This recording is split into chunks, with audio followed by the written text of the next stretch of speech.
राजेंद्र पटवा।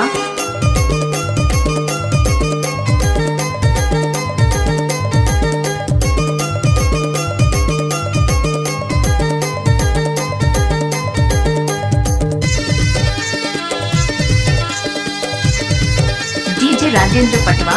तैहया जाबे गोरी बकरीमा बाजार बुधवार के, तैहया जाबे संगी सूरजपुर बाजार बुधवार के। बकरीमा बाजार बुधवार के रे संगी सूरजपुर बाजार बुधवार के। बकरीमा बाजार बुधवार के रे संगी सूरजपुर बाजार बुधवार के।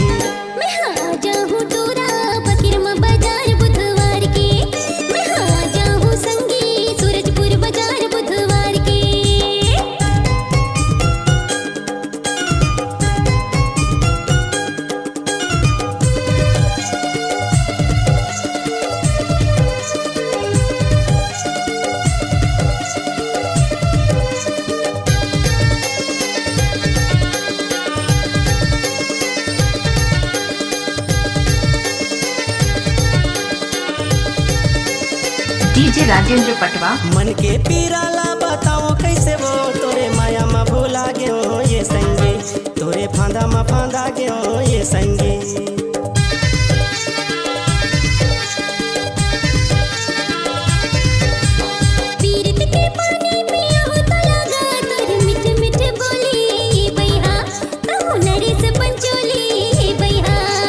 बकरीमा बाजार बुधवार के रे संगी सूरजपुर बाजार बुधवार के।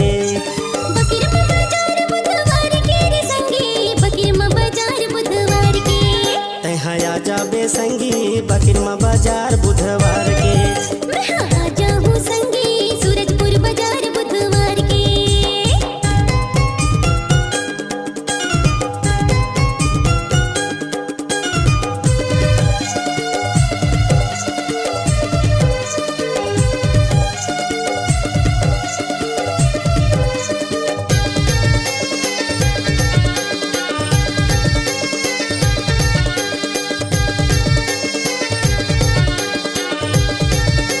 डीजे राजेंद्र पटवा।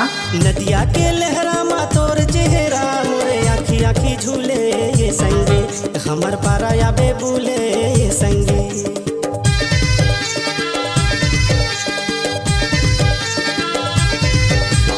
पिंजरा के मैना कहाँ उड़ेगा तोला कहाँ कहाँ खोजूं हे संगी, एते एते वोते देखूं हे संगी।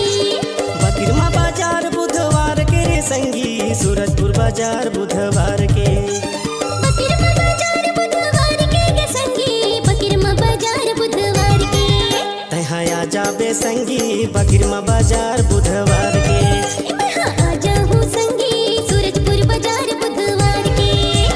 बकरीमा बाजार बुधवार के रे संगी सूरजपुर बाजार बुधवार के।